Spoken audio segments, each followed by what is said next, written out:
Bem-vindo, caro espectador, a mais um programa Perguntas à Fé da Igreja. Sou o Padre Jorge Guarde, da Diocese de Leiria Fátima. Com este programa Perguntas à Fé da Igreja, queremos ajudar a esclarecer algumas questões sobre a fé e a vida cristã.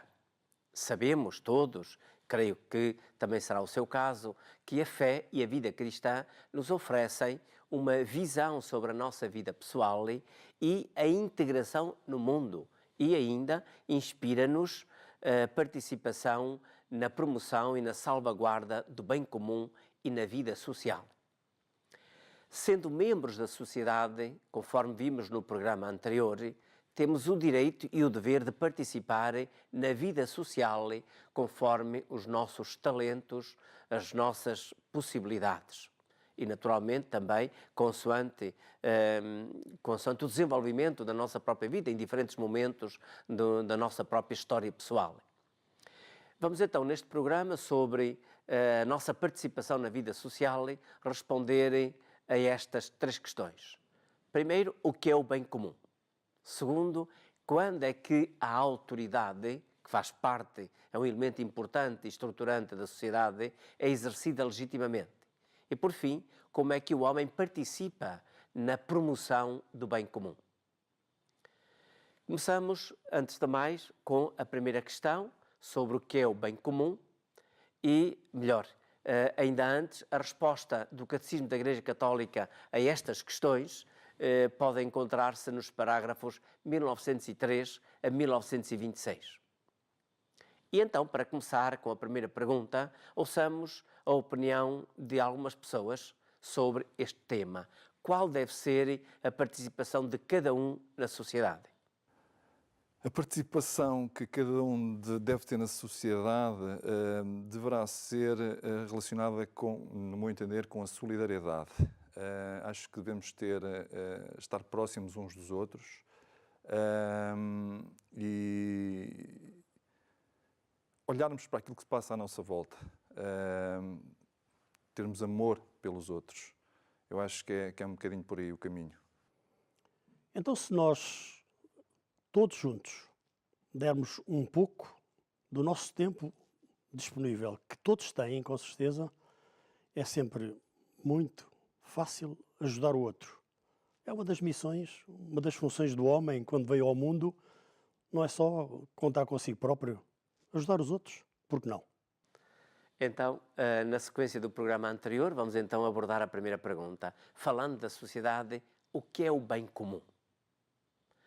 Já no tema anterior falámos da dimensão social de cada pessoa e de que, como cada um, estabelecendo contactos, ajuda mútua e diálogo, nos enriquecemos mutuamente na sociedade.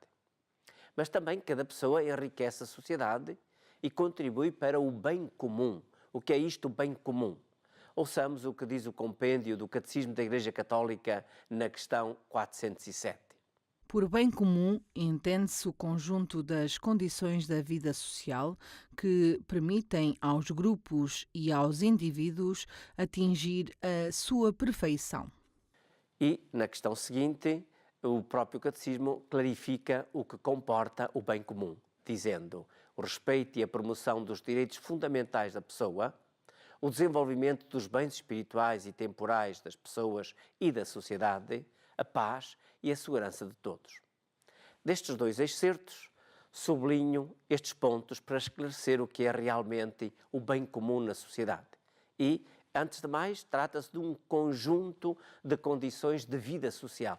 Condições, isto é, um ambiente, meios, facilidades, ajudas, que na vida social, na sociedade, são proporcionados aos grupos e às pessoas.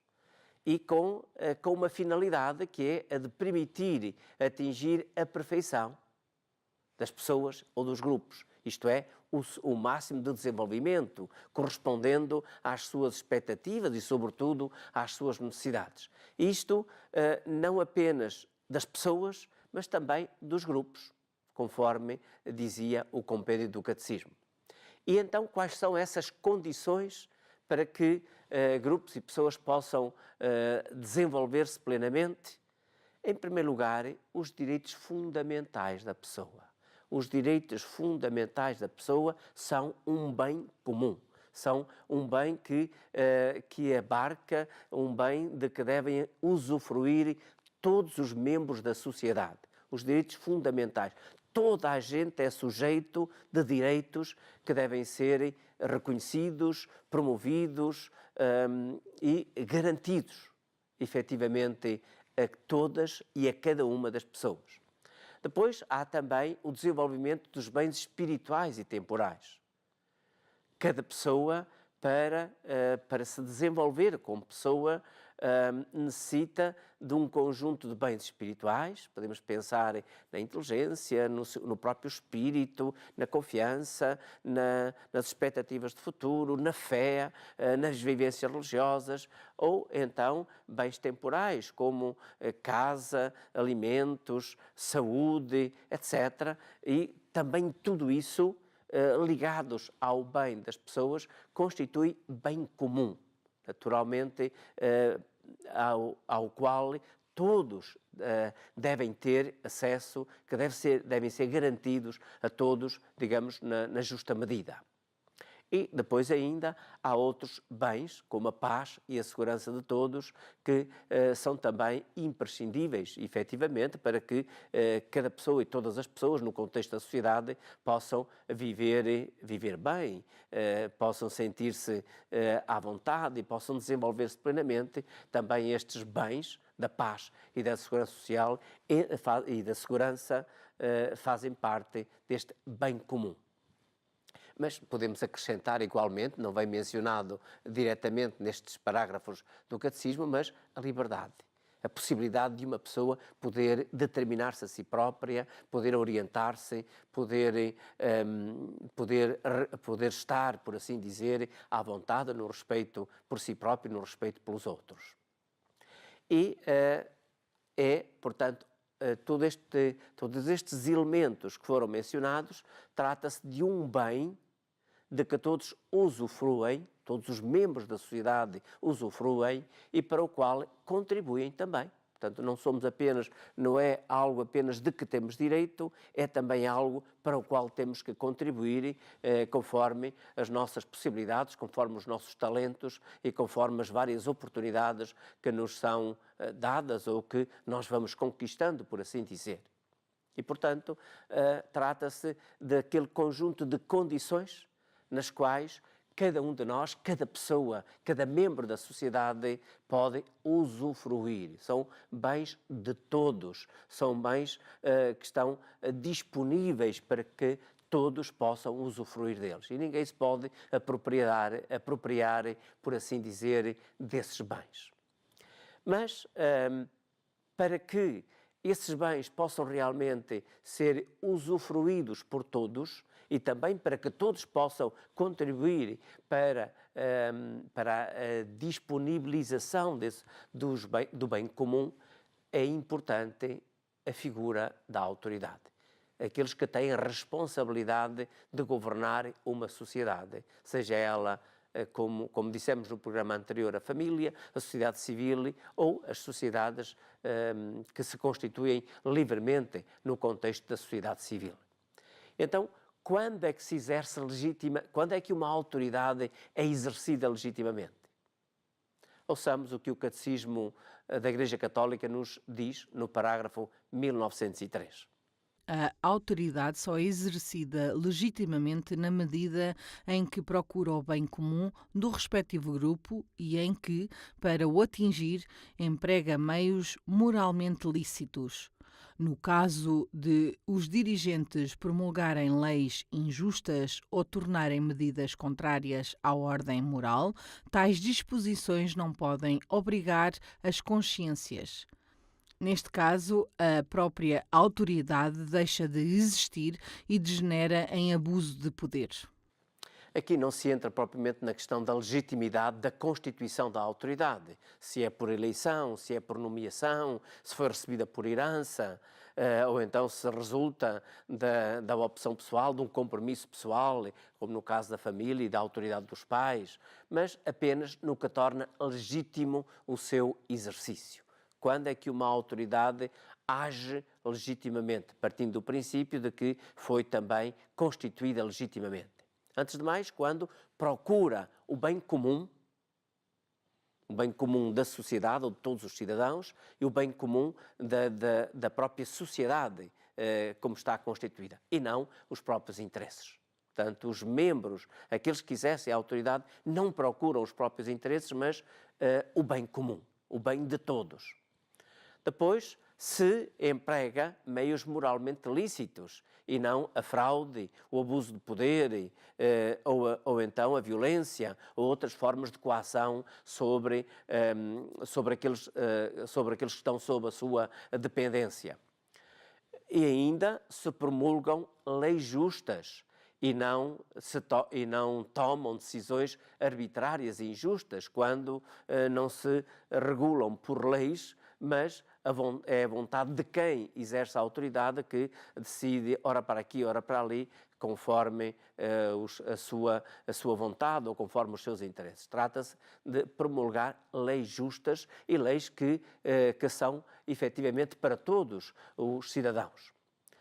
Poderá acontecer que, às vezes, em algumas sociedades, sejam tomadas medidas contrárias à ordem moral e contrárias aos valores que devem reger a vida na sociedade e o respeito fundamental pela pessoa. Então, nesse caso, em consciência, pode-se não obedecer a essas leis e, em alguns casos, pode-se mesmo desobedecer abertamente a esse tipo de leis quando se trata de casos de consciência, de situações graves em que uma pessoa em consciência não pode de modo nenhum seguir aquela lei porque ela é imoral, porque ela não respeita as condições morais que deve obedecer às leis, ou porque é tremendamente injusta.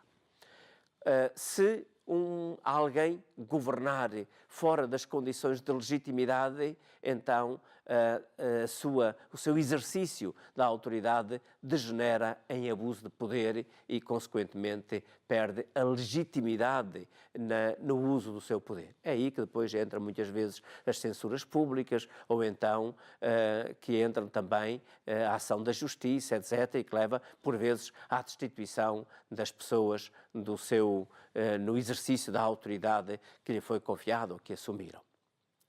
E passamos a uma nova questão, à terceira e última questão. De que formas se pode participar na vida social, isto é, na promoção do bem comum? Ouçamos o que nos diz o Catecismo no parágrafo 1914. A participação realiza-se primeiro ao encarregar-se alguém dos setores de que assume a responsabilidade pessoal, pelo cuidado que põe na educação da família, pela consciência com que realiza o seu trabalho, o homem participa no bem dos outros e da sociedade. Nesta citação destacam-se estes pontos. Participarem significa assumir responsabilidades pessoais em diferentes setores. Responsabilidades pessoais, isto é, que eu tenho algo a fazer, que eu contribuo para o bem dos outros. Antes de mais, no âmbito mais imediato, que é o da família, participar no cuidado pela educação da própria família, que refere-se fundamentalmente a dos pais, mas também os irmãos podem contribuir para a educação dos membros da família. Portanto, cada membro da família, de alguma forma, participa e, na medida em que se colabora para a educação dos membros da família, está-se a contribuir para o bem comum, porque a família é o primeiro laboratório, por assim dizer, onde se formam as pessoas e onde as pessoas interiorizam valores, interiorizam comportamentos que constituem que lhe dão condições para poder participar na vida social. Mas também pela consciência, significado e a finalidade com que se realiza o próprio trabalho. A realização do próprio trabalho com consciência, isto é, com sentido de responsabilidade, com o sentido do valor que tem o trabalho, um valor não apenas para si próprio, mas também para os outros, porque todo o trabalho é sempre um serviço aos outros, de um serviço ao bem comum. de uma forma mais direta ou menos, mas é efetivamente, desde o varredor de rua a quem governa um país, a quem se ocupa da ciência ou então das leis ou de quem trabalha a terra, são sempre trabalhos que ajudam também a criar bem comum, digamos assim, em diferentes âmbitos. Naturalmente, acrescenta-se a tudo isto também a participação em iniciativas de voluntariado ou então de intervenção cívica, em associações, em ações momentâneas ou então continuadas, está-se a contribuir para o bem das pessoas e para o bem comum. E ainda a participação política, pela discussão de medidas para promover o bem comum, ou então para o desenvolvimento e o bem-estar de todos os cidadãos. Portanto, a participação política em vários, discutindo, dando contributos, participando em assembleias ou em debates, enfim, esta participação também ativa na discussão daquilo que é importante, daquilo que é melhor para o bem comum de uma determinada sociedade. Ou então, ainda, dando um passo mais no sentido da responsabilização, que é a disponibilidade para assumir funções públicas, numa autarquia, num parlamento, num governo ou noutros órgãos intermédios, digamos assim, da vida social e também fazendo sempre com este sentido de promover, de respeitar o bem comum. E também a participação a que todos os cidadãos são chamados periodicamente, que é o voto nas eleições, seja nas autarquias, seja nas eleições para a Assembleia da República ou outros âmbitos de eleições. Portanto, são formas de participação fundamental na vida da sociedade. Portanto, há a participação cotidiana com aquilo que cada um é, na família, no trabalho ou no âmbito das suas relações sociais, mas depois há, conforme acabei de dizer, outro tipo de responsabilidade com um significado mais amplo e com um significado político, participando de várias formas no desenvolvimento da vida da sociedade de que fazemos parte. Em conclusão, a dignidade da pessoa humana implica a busca do bem comum. Cada qual deve preocupar-se em suscitar e sustentar instituições que melhorem as condições da vida humana, diz o Catecismo da Igreja no parágrafo 1926 e que de alguma forma pode resumir todo este programa.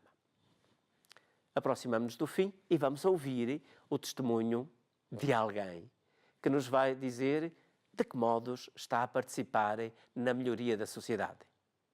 Enquanto voluntária do movimento ReFood, atualmente colaboro em dois aspectos: questões ambientais, porque o excedente dos restaurantes que iria para o lixo é, portanto, canalizado para o movimento e colaboro na parte depois social, ao alimentar pessoas que neste momento passam por alguma necessidade. Então o contributo que eu dou para a sociedade, pelo menos a sociedade envolvente, sempre faço doação de roupa, livros, brinquedos, coisas que já não tenho interesse em guardar, tento sempre dar a alguém. Tento também apostar bastante na parte da reciclagem, sempre também faço voluntariado e, sendo assim, é o contributo que eu posso dar e cada um de nós devia dar. Estamos, portanto, a concluir este programa sobre a participação na vida social, que nos envolve a todos nós, de múltiplas formas, conforme fomos dizendo ao longo do programa, e baseámonos nos parágrafos 1903 a 1926, que recomendo que em sua casa, no seu computador, procure ler estes parágrafos de tal maneira que possa aprofundar este conhecimento e esta consciência de que todos somos chamados a participar na vida social de múltiplas formas. E termino desejando e invocando a bênção de Deus sobre a sua vida, sobre a sua família e também sobre a sua participação cotidiana na vida social. E até ao próximo programa, se Deus quiser.